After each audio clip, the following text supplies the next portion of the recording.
Jacob, welcome back to the show. So happy to have you here again. Happy to be back, Ari. Good to see you. It's great to have you back. We just had a short chat. We are talking about gaming and the old games from the 90s. There was something special about them, and you were starting to say about how they were special from a storytelling perspective. Tell me more. Yeah, right. So back in our day, those kinds of games, like in the 80s and the 90s, they had to be more content driven, right? Because they Yeah. weren't heavy on the graphics, right? They weren't eye candy. They were mental candy, right? They brought us in, engaged the story. The characters actually meant something, and like, yeah, and you wanted to play it because you wanted to find out what was going to happen next with your characters, and when they died, your character dies, you're like, because you had invested so much time into that thing, you're like, oh, But there's some magical beauty in the fact that actually the constraints, right? There were constraints on graphic. You were playing like just with your mouse point and click. We didn't have controllers back in the day.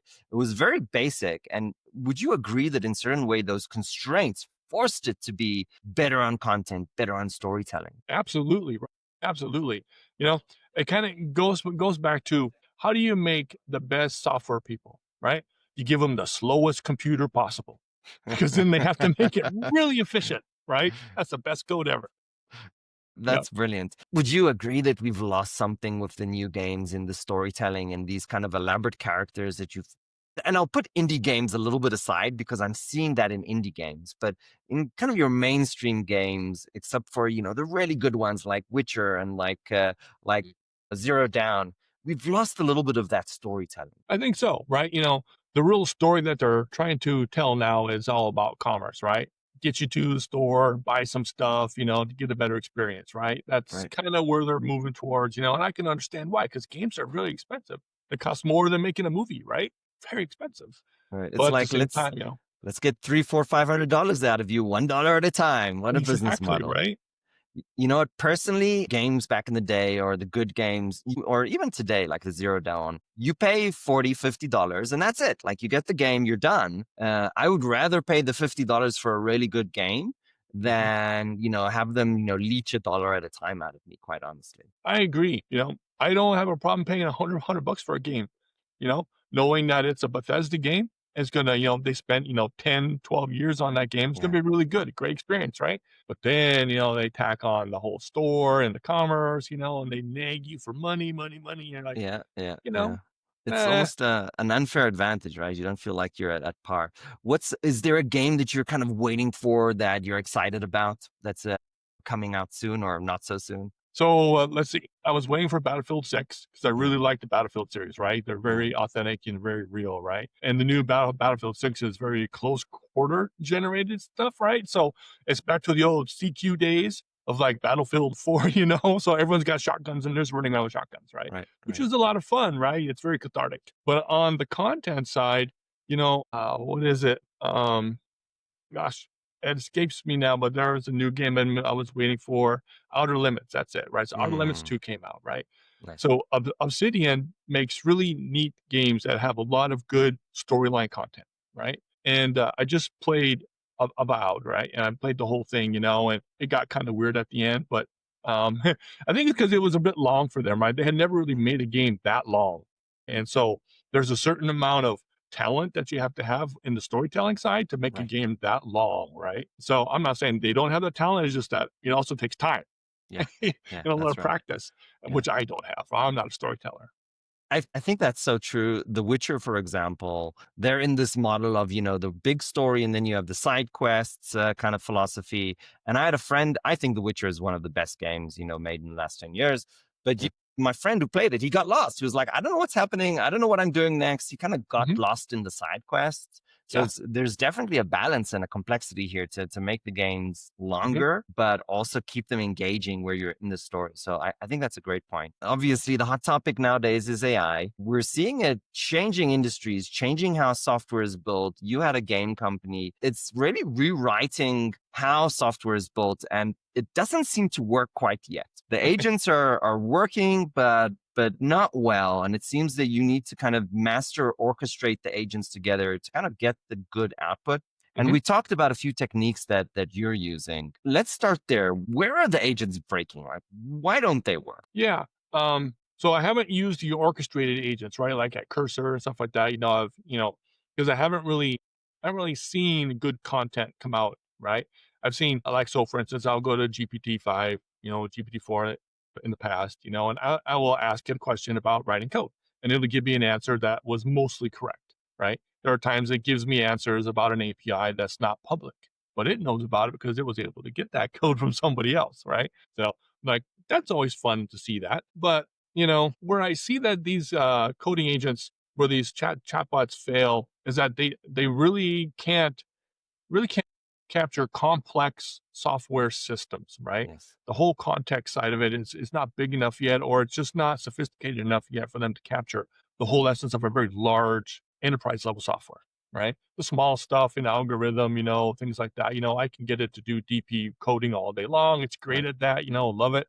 But the big architecture stuff, it just like fails almost every time. Yeah, that is so true. You wanted to work with an API. It's going to take you hours to learn that API, dozens of tests to test out the ambiguity in the API documentation that we all know is there. But you use Cursor to create just one API interface, and sure, it will fail 6 times until it gets it right, but it will do that in 3 minutes. And then you've got this API that just works, and it knows that it works because it's looking at the logs. So Mhm. there's something brilliant about it, but scaling that to full-fledged architectures, there's a Mhm. challenge there that I think that these companies will figure it out, but they're definitely not there yet. Hey, Ari, do you remember in the 90s when aspect-oriented programming was a really big thing? What was aspect oriented? So Was that Smalltalk or which one was no, that? no, no. So the idea was that you got some libraries, right? So Right.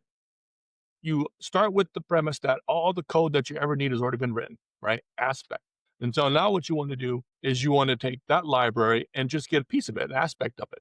And then you Mm, get another piece of a library and you chain them together and now you got a program, aspect oriented programming, mm, right? It was a really hot thing for like 1997, 98, right in there, Then it kind of died off. But the thing is like what we're doing today with like interacting with APIs is very much like aspect oriented programming, right? Very much like it. right. And so, Right. the thing that killed aspect is that, developers write code differently, right? Right. Different interface and stuff. But as chat starts to write all the code in the universe, guess what? It's all going to be written by the same developer. And so you can resurrect the idea of aspect oriented programming. We can just like pull pieces from other projects, essentially, other runtimes and use it. Yeah. Brilliant. Very I good. love that. I love that analogy. Mhm. Fast forward, and we don't know if this is 6 months here or 2 years or next or tomorrow, but Mhm. fast forward where agents are now have this capability to architect, not just to write a code snippet. And if you're going to be the architect and the orchestrator and you orchestrate different agents to do it correctly, it can be done today, and Mhm. that's what I'm doing. But the agents can't architect on their own. But if we fast forward to this is a paradigm shift. What are the software teams of the future going to look like? You're no longer going to have a back-end, front-end developer. Like that won't make sense in this future. What are software engineers going to learn? What are engineering schools going to teach? How do you see the next, I don't know, 5, 10 years, panning out? Yeah. That's a fun topic, right? I really love that topic because I talk about it a lot. So I do some experiments just to see like what would an engineer look like in the future, right? So Yeah. I would go get like an excerpt from some marketing website and just dump it in the chat and say, make me a product that does this. And it does it, right? And it's like 60%, 50% accurate, right? Whatever. I did that to one of Andrew Ng's things, right? He had this thing for doing PDFs, right? So he had a marketing page. I took that marketing page, dumped in GPT, and then I dumped in the Quen, and Quen gave me a solution. And surprisingly, it worked. I mean, it was like 80%. Like, wow, okay. That's a little scary, but it's cool, right? So I think the future is going to be more about model based stuff, right? You're going to be like, I'm going to do the thing of like, it's like Star Trek, computer. I need to solve this problem. We need to do this algorithm to do this, and the computer and it does a thing, right? And gives Right. you a solution, right? Like you're doing, it's going to take more than just one agent. I can't just go to GPT-5 and say, give me this, right? GPT will give me something, which I know for a fact it'll give me something that's wrong, right? And I can iterate on it, but it'll just do a circle of wrong. Right. It's done Right. that to Right. me so many I times. mean, the day that GPT is going to say, basically, you're going to have one quote unquote agent, and it's going to say, hey, this Mhm. task, I'm going to split it up into 10 different agents.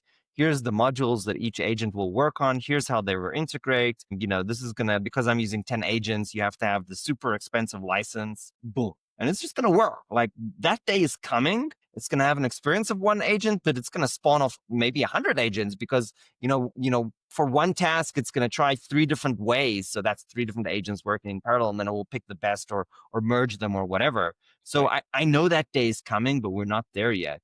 But I completely agree with your hypothesis. There's something really interesting that you said. The world of business is changing, right? If you're able to go and basically duplicate a concept or a business model from a code perspective, what that means is software is no longer a barrier to entrance because, what took old school, 3 years to do, maybe now you can do it in a month or 2. So software IP almost goes away from the world. So, I mean, this is a massive question, right? Like, are we going to start fighting back that, AI actually is IP and that ideas are IP? Or is that a lost battle and, whoever tries it is just going to lose? Or do we just need to adjust to the world where your software or your quote unquote intellectual property is just not a business barrier and you need to find other ways to hang on to your customers? Yeah.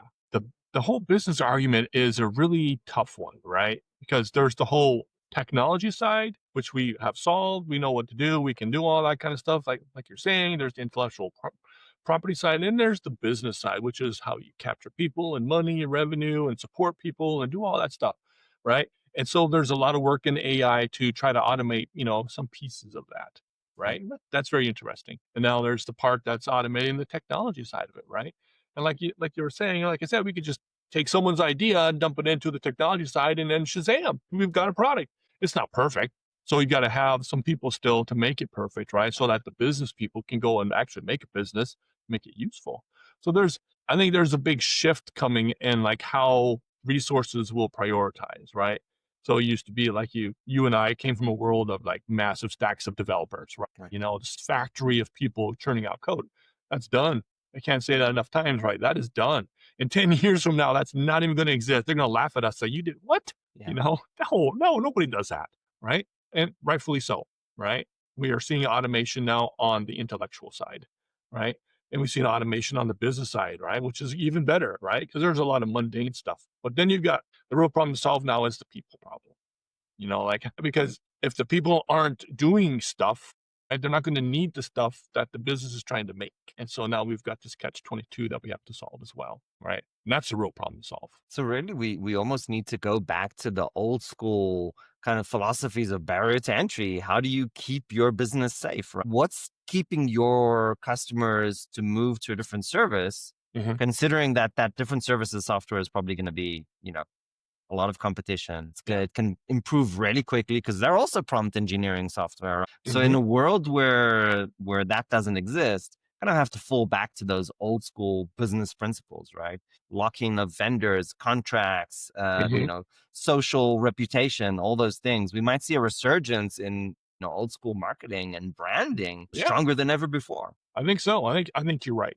I think we're gonna have to see that, right? For sure. Until the notions of business start to change, right? The current way of how we do business isn't going to convey into the future, right? It's going to have to change. How that's going to change, I really don't know, right? Because the whole commerce model is going to have to change quite a bit, right? Because the whole value proposition's changing, right? The technology as value is going away. People as value used to be in the past, and now that kind of went away. So that's got to come back.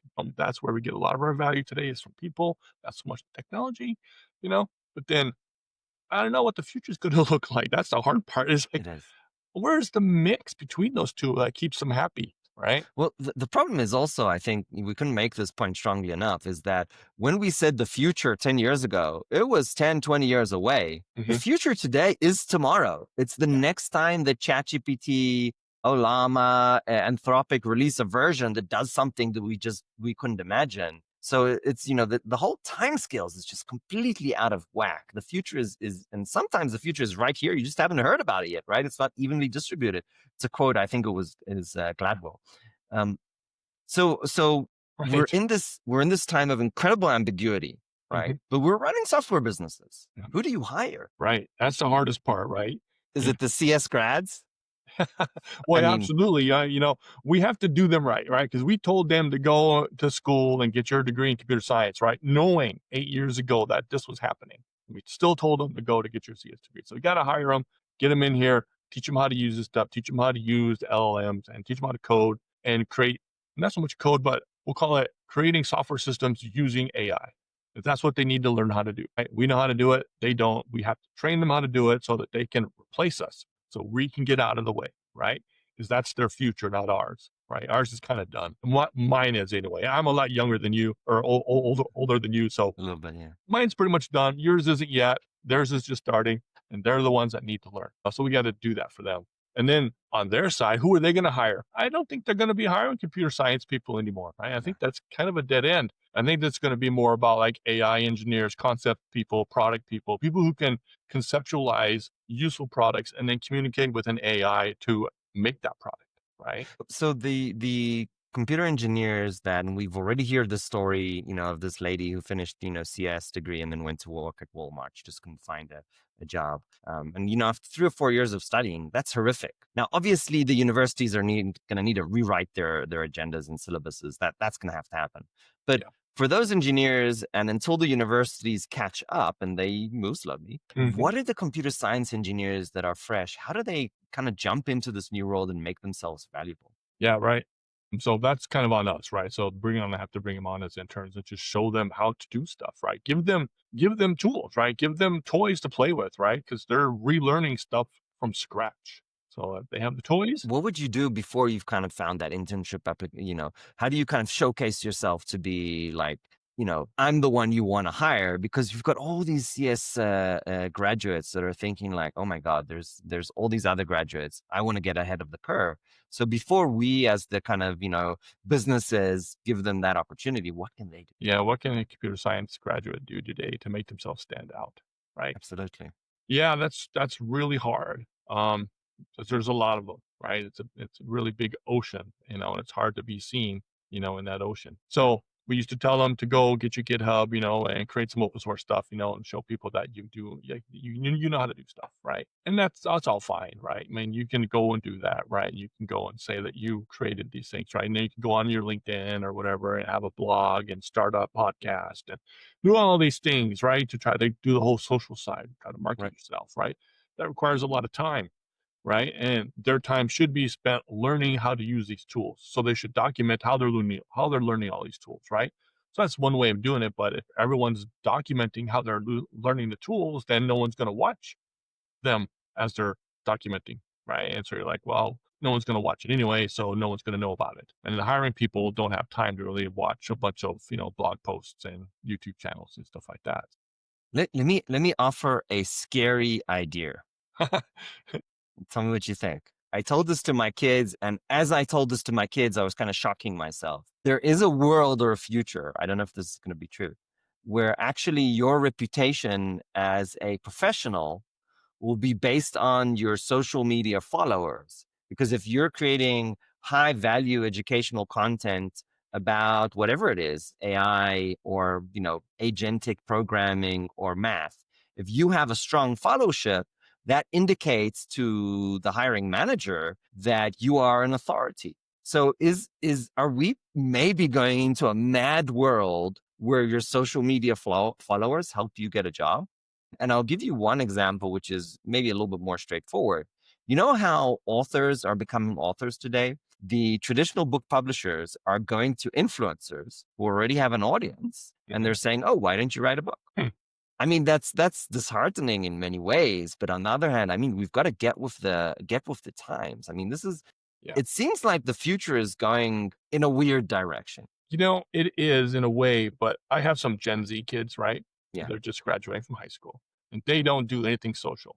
In fact, they're very, we'll say, antisocial, Mhm. right? They see the whole social media side of life as very not authentic, right? Right. You see it as, people making stuff up, just trying to sell things. And rightfully so. That's kind of the whole point of it is to sell themselves, the influencer sells themselves, Right. right? That's what they're trying to sell. And so I do agree with you, Ari, that you're going to have a social imprint in the future. It's just like how that's going to be created, that has to be authentic, right?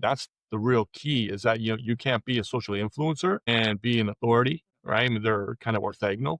And so, you have to adopt that authority kind of methodology and mentality. And then you got to find a way to prove that you're an authority, right? In the sea of many authorities, including AI, right? Right. 'Cause AI's out there as the authority now, Right. right? I mean, AIs know pretty much everything about everything, Yeah. right? I mean, that's you say such a great. I mean, if we forget the answer and just stay in the question for a moment, Mhm. that's the question that all of the youngsters need to ask themselves. How do you prove your authority?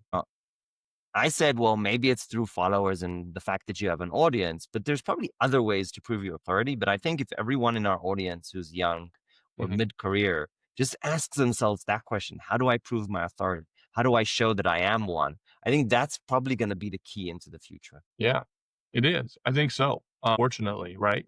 Because that means they have to focus on that, right? They gotta, like, foster that identity, they gotta spend a lot of time doing that, and we want people to spend their time on knowledge, being Yeah. good at something, right?